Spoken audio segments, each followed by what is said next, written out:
सौ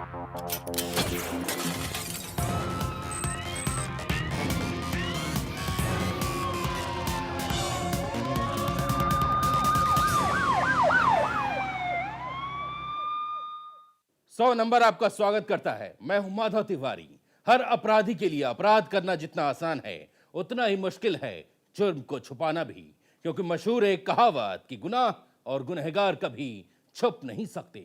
एक नजर हमेशा उन पर टिकी है और वो है 100 नंबर, जिसकी पकड़ से कोई भी क्रिमिनल बच नहीं सकता। और आज समाज के वही दुश्मन 100 नंबर के टारगेट पर हैं।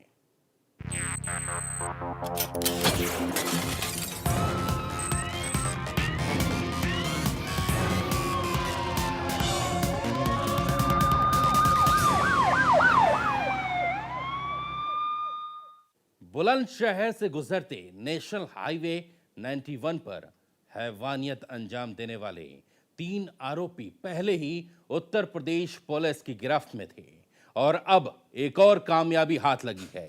गैंग के सरगना समेत 3 और हैवान हत्थे चढ़ गए हैं। साथ ही यूपी पुलिस ने यह भी दावा किया है, यह भी खुलासा किया है कि पीड़ित परिवार ने सभी दरिंदों को पहचान लिया है।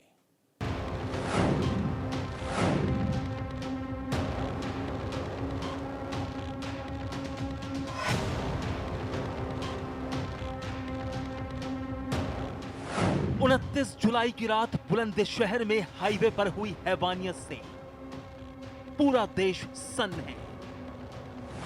इस वारदात ने यूपी पुलिस की मुस्तैदी के दावे की भी पोल खोल दी थी। चारों तरफ हो रही फजीहत और किरकिरी के बाद यूपी पुलिस जी जान से इस मामले को सुलझाने में जुट गई। यूपी पुलिस की माने तो उसने बुलंदशहर में हाईवे पर हुई हैवानियत की गुत्थी पूरी तरह से सुलझा ली है। पुलिस के मुताबिक ये गैंग वारदात को अंजाम देने से पहले पूरी तरह से रणनीति बनाता था, इलाके की रेकी करता था और फिर वारदात को अंजाम देता था। ये सभी सबसे पहले 29/6 को दैट इज 26 जून देवर इन किठौर, वहां 3 दिन ये रुके हैं। अगेन ये 9/7 को आए हैं किठौर में और उसके बाद 22/7 तक वहां रहे हैं। और उस बीच इन्होंने ये लोकल एक आदमी रियासुद्दीन जिसका नाम है, इसको लेकर इस क्षेत्र की रेकी किया है। We have evidence, we will produce in the court of law regarding all this. 27 को अगेन ये बुलंदशहर आए हैं। Again we have evidence to support this. उसके बाद इन लोगों ने अपनी मोबाइल बंद कर ली है 27/7 को।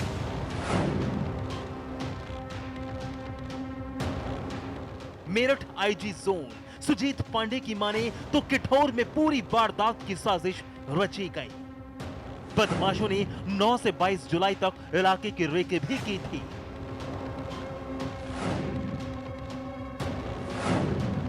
यह सब किठौर में जब यह प्लान हो गया कि यह घटना करनी है बुलंदशहर में, उसके बाद ये लगभग 5 बजे हापुड़ तिराहे से चले हैं किठौर में।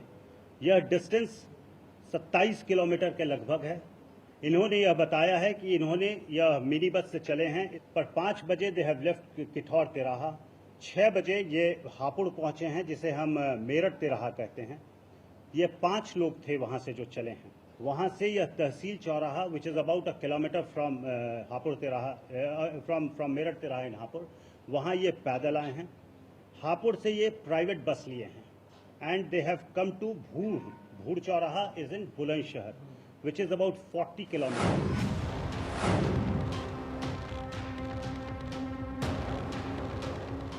वारदात को अंजाम देने से पहले बदमाशों ने 29 जुलाई की रात 11 बजे तक जमकर शराब पी और वारदात को अंजाम देने के लिए सभी यहां से रवाना हुए।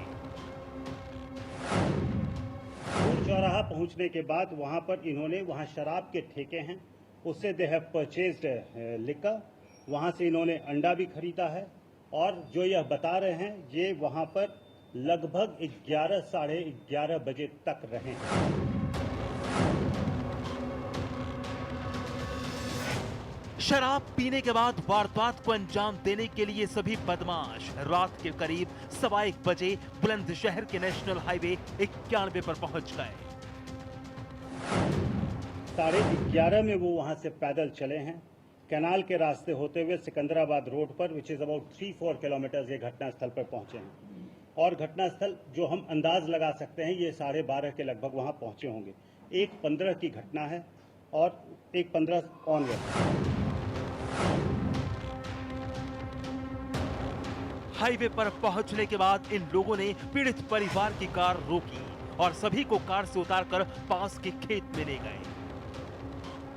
वहां इन लोगों ने सभी लोगों को बंधक बनाकर पहले तो जमकर लूटपाट की और जब इतने से मन नहीं भरा तो मां बेटी के साथ हैवानियत की सारी हदें पार कर दी। आरोपियों ने 14 साल की बच्ची और उसकी मां के साथ गैंगरेप किया, वो भी पूरे परिवार के सामने। घटना के लिए ये एक्सल का प्रयोग करते हैं, रिंच का प्रयोग करते हैं, कभी कभी आरी का प्रयोग करते हैं, जिससे कि लकड़ी काट लेते हैं। गाड़ियों में ये 2 ग्रुप में बढ़ जाते हैं, थोड़ी थोड़ी दूरी पे, 50 मीटर, 20 मीटर, 15 मीटर पे, और जब कोई गाड़ी क्रॉस करती है तब ये उस पर एक्सल मारते हैं। अगर एक्सल एक से रुक गया ठीक, नहीं तो दूसरे से फिर रोकते हैं। Normally what they said was कि ये महिलाओं को अलग कर लेते हैं जब भी घटना होती है। इस केस में भी इन्होंने इन्हें अलग किया है।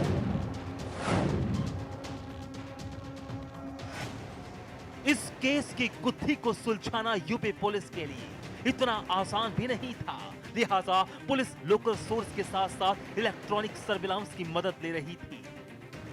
पुलिस की नजर कॉल डिटेल्स पर थी, साथ ही लोकेशन के आधार पर भी केस की तह तक जाने में जुटी थी। लेकिन आरोपी भी कम शातिर नहीं थे। सलीम बाबरिया अपने गैंग के सदस्यों से बात करने के लिए अलग अलग सिम कार्ड का इस्तेमाल कर रहा था। मोबाइल फोन बंद रखता था और जरूरत पड़ने पर ही ऑन करता था। लेकिन कहते हैं ना कि अपराधी कितना भी शातिर क्यों ना हो, उसकी गर्दन तक कानून के हाथ पहुंच ही जाते हैं। इस मामले में भी ऐसा ही हुआ और आज इस जघन्य वारदात के सभी अपराधी पुलिस की गिरफ्त में हैं। Bureau report, national voice.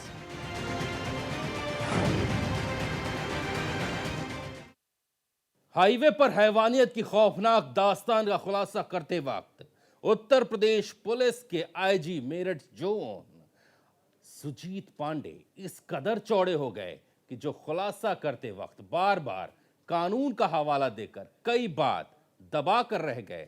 उन्होंने ही एक ऐसी संगीन गलती कर दी जिसकी इजाजत हमारा कानून कतई नहीं देता। आप भी देखिए और सुनिए।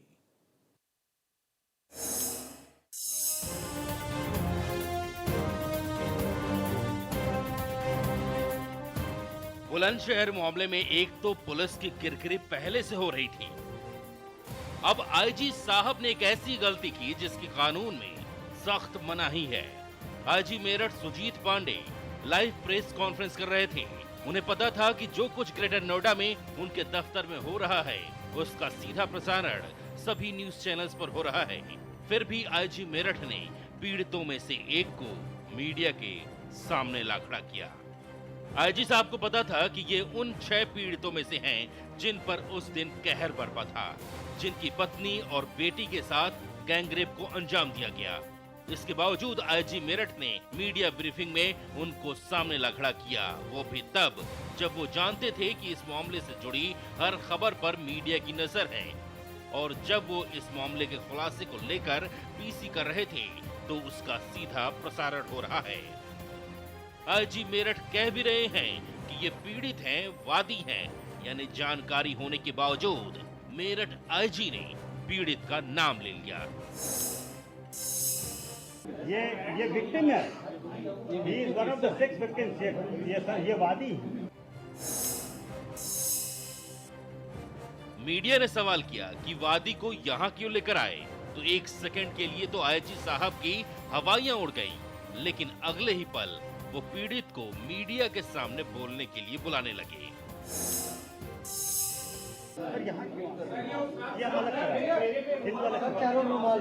आप बात बोलना चाहोगे कुछ? एक मिनट बोल दो। नहीं तो बोले आप बोलो। मीडिया के सामने तो लेकर आए ही आईजी साहब, लेकिन उनका नाम तक ले लिया। सुनिए। मैं खुद चाहूंगा कि ये आपके सामने आए। Let me just tell him कि he can come and do it. He is the complainant, he is जिनके परिवार के साथ ये घटना घटित हुई। रात में ये प्रेशर गाड़ी में ऑफ कोर्स ये थे, ये वादी है। ओपन कैसे था क्या एक मिनट, हु स्टॉप्स यू?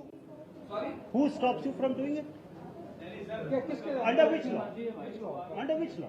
बाड़ी तो रहता है, बाड़ी तो हर जगह आप बात करते रहते, आप क्यों नहीं, आप घर पर जाकर बात कर रहे हैं? किस नियम के तहत, किस कानून के तहत? आईजी साहब यही पूछ रहे हैं। आईजी साहब को जान लेना चाहिए कि आईपीसी की धारा 228A के तहत किसी भी तरह से रेप पीड़ित की पहचान को उजागर नहीं किया जा सकता।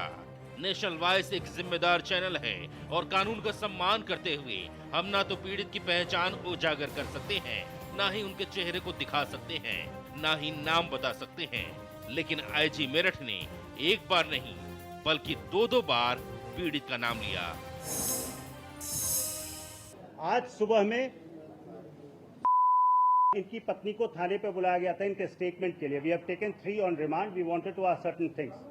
ये अक्यूज भी वहां लाए गए थे जिनसे पूछताछ हो रही थी, वहां इन्होंने देखा और वहां पर बहुत क्लियरली कंक्लूसिवली इन्होंने पहचान लिया। देयरफॉर जब हम टेस्ट आइडेंटिफिकेशन परेड पर जाएंगे तो we will get it done by 4 people जो बचे हुए हैं, विच इज लीगली बिल्कुल ठीक है और हम इनको कराएंगे। इनकी हम टेस्ट आइडेंटिफिकेशन नहीं कराएंगे।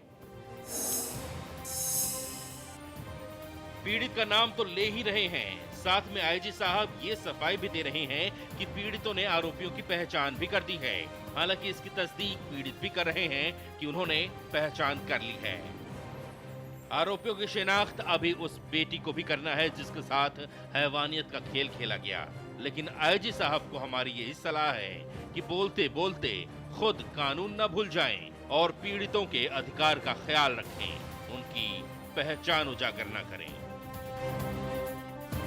Indrasen Yadav, national voice, greater Noida.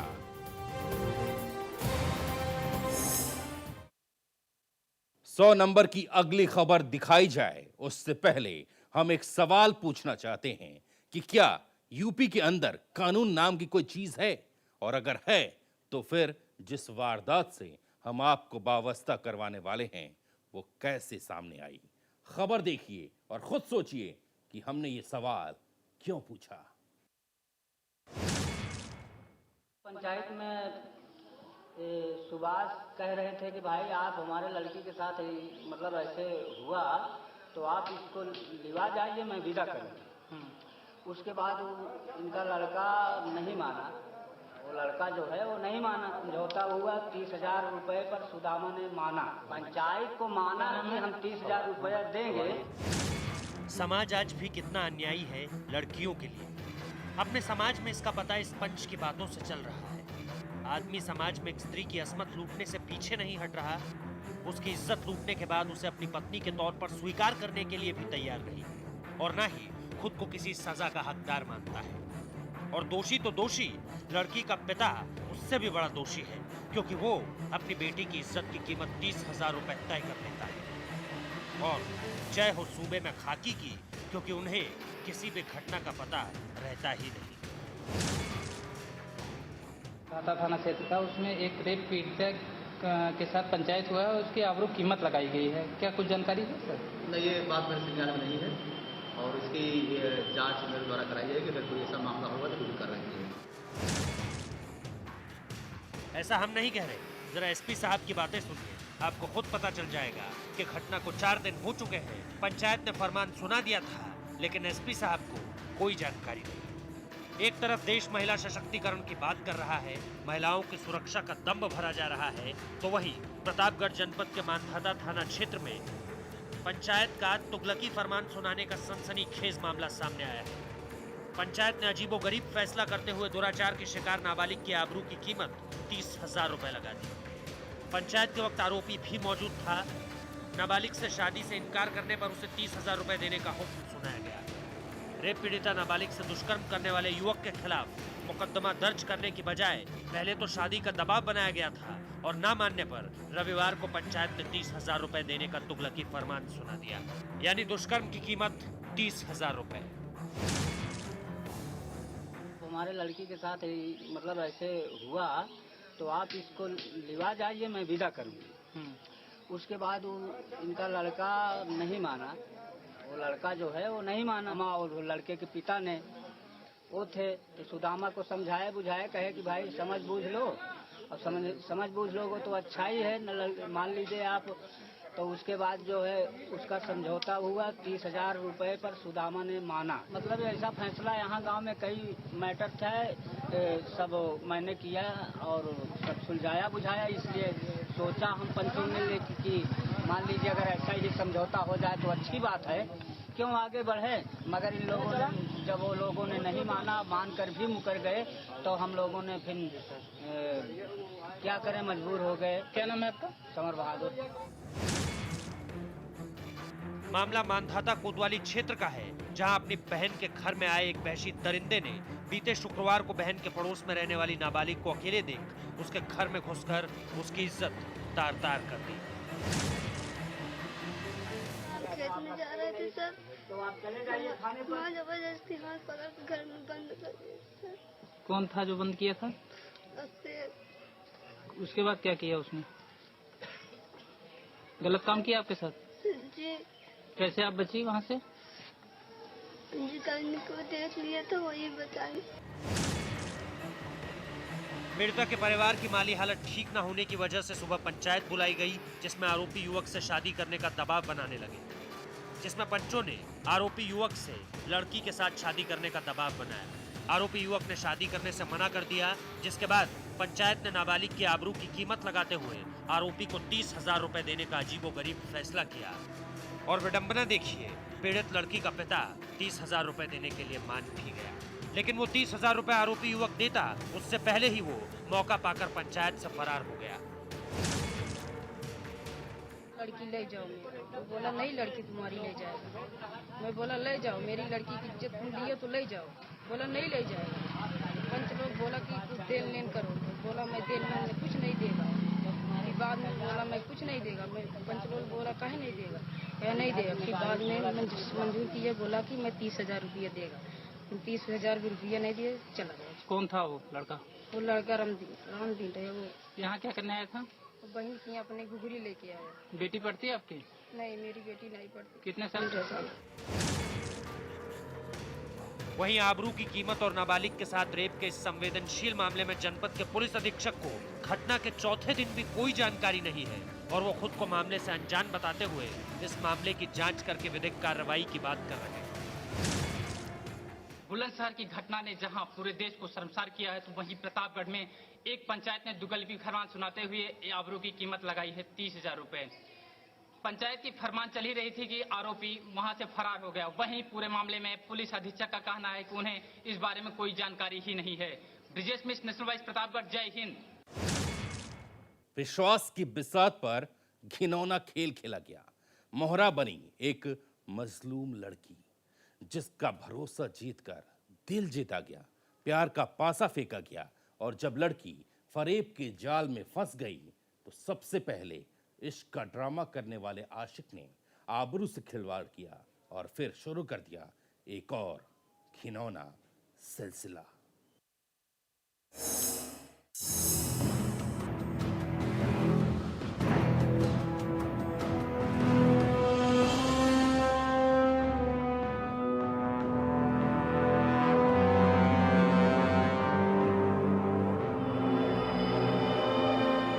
पर्दानशी इस लड़की ने कभी सपने में भी नहीं सोचा होगा कि जिस मोहब्बत को ये पाक मोहब्बत समझ रही है, वो दरअसल प्यार नहीं बल्कि धोखा है। जिसके खातिर सब कुछ छोड़ने को तैयार है, वो शख्स इसके साथ ऐसा गंदा खेल खेलने वाला है जिसे सुनकर और देखकर आप भी सन रह जाएंगे। अपने जिस आशिक का दामन थामकर जिंदगी गुजारने के सपने देख रही है, वो ही आशिक इसकी आबरू से खेलेगा और फिर बाद में अपने दोस्तों के आगे परोस देगा। इन डबडबाती आंखों को जरा गौर से देखिए। इसके दर्द को समझिए और फिर बाद में इसके साथ कितना बड़ा धोखा हुआ इस बात का भी अंदाजा लगाइए। हम क्या बताएं, आप खुद ही सुनिए लव, सेक्स और फिर धोखे की कहानी पीड़िता की जुबानी। क्या लगा किसी को ना बताइए, चारों ने कहा हम तेरे भाई को गोली मार देंगे अगर तू किसी को बताएगी, और किसी के सामने ना बता दिए, जुबान ना खोल दिए। प्यार में धोखा दिया कि तेरे नाम जमीन करूंगा, घर करूंगा, मुझे फनागर गले को देंगा तुझे, और शादी करूंगा मैं, जो मेरी दूसरी घरवाली से छोड़ दूंगा, ऐसे ऐसे भगावे दिए मुझे। और किस जी तीन बच्चे उसको, और फिर क्या लगा किसी को ना बता दिया, नहीं तो गोली मार दूंगा तेरे भाई को मैं। मुजफ्फरनगर के थाना हावल के गांव चोखता में ये शर्मिंदा कर देने वाली वारदात पेश आई है, जहां एक युवती को गांव के ही रहने वाले जियाउल नाम के लड़के ने पहले अपने प्रेम जाल में फंसाया, उसके बाद उसका यौन शोषण करता रहा और फिर एक दिन उसे धोखे से बुलाकर अपने दोस्तों के सामने परोस दिया। इतना ही नहीं, लड़की की माने तो एक अश्लील एमएमएस भी बनाया गया और लड़की को ब्लैकमेल करने की भी कोशिश की गई कि अगर किसी को बताया तो उसके भाई को गोली मार दी जाएगी। हम थाने भी गए, उन्होंने कोई कार्रवाई नहीं की और फिर दोबारा भी उसने ऐसा किया, पहले 10 तारीख में किया, फिर 25 तारीख में किया, जुलाई में। पुलिस आज आई थी यहाँ, उन्होंने कहा है कि तुम फैसला कर लो, उन पर जुर्माना रखवा देंगे और आपका केस चलने का नहीं। कौन थे पुलिस वाले, क्या नाम है? एक राहुल था और एक सुबोध था। सेवा में सदैव तत्पर रहने का दावा करने वाली उत्तर प्रदेश पुलिस की चौखट पर लड़की के परिजनों ने न्याय की उम्मीद के साथ दस्तक दी, लेकिन गरीब परिवार को भी वहां से बेरंग लौटा दिया गया। ये चरथावल थाने में गैंग रेप के एक आरोप में आईपीसी की धारा 376D के अंतर्गत मुकदमा कायम कर दिया गया है। इसमें एक पति के खिलाफ जो है पत्नी ने, जिनकी की शादी रजिस्टर्ड निकाहनामा रजिस्ट्रार ऑफिस गाजियाबाद में रजिस्टर्ड है 2015 में, तो उस पत्नी ने अपने पति के खिलाफ आरोप लगाया है कि उसके पति ने और उसके अन्य दोस्तों ने उसके साथ जो है गैंग रेप किया है। इसमें इनके परिवार की काफ़ी दिनों से आपस में बात भी चल रही थी, लेकिन उनके द्वारा मुकदमा दर्ज कराया गया, मुकदमा रजिस्टर्ड कर दिया गया है और इसमें इन्वेस्टिगेशन चल रही है। जो भी दोषी पाया जाएगा उस पर हम लोग कड़ी कार्रवाई करेंगे। पीड़िता अपने प्रेमी और उसके सभी दोस्तों के लिए फांसी की सजा की मांग कर रही है। पीड़ित लड़की की माने तो पिछले कई महीनों से आरोपी प्रेमी जियाउल उसको झूठे सपने दिखाकर उसके साथ बलात्कार की वारदात को अंजाम दे रहा था और अब अपने दोस्तों के सामने परोस दिया। अपना सब कुछ लुटा चुकी पीड़ित युवती ने अपने प्रेमी और उसके दोस्तों के खिलाफ थाने में रिपोर्ट दर्ज करवाई है। फिलहाल आरोपी प्रेमी जियाउल और उसके दोस्त गांव छोड़कर फरार हैं। पुलिस ने लड़की के प्रार्थना पत्र के आधार पर आरोपी युवकों के खिलाफ गैंग रेप का मुकदमा दर्ज कर लिया है और आरोपियों की जल्द गिरफ्तारी का दम भर रही है। Deepak Sharma, Muzaffarnagar, national voice. 100 number में आज बस इतना ही। कल फिर खुलेगी गुनाह की एक और डायरी और 100 नंबर पर होगा उसका हिसाब किताब। दीजिए इजाजत, नमस्कार, जय हिंद।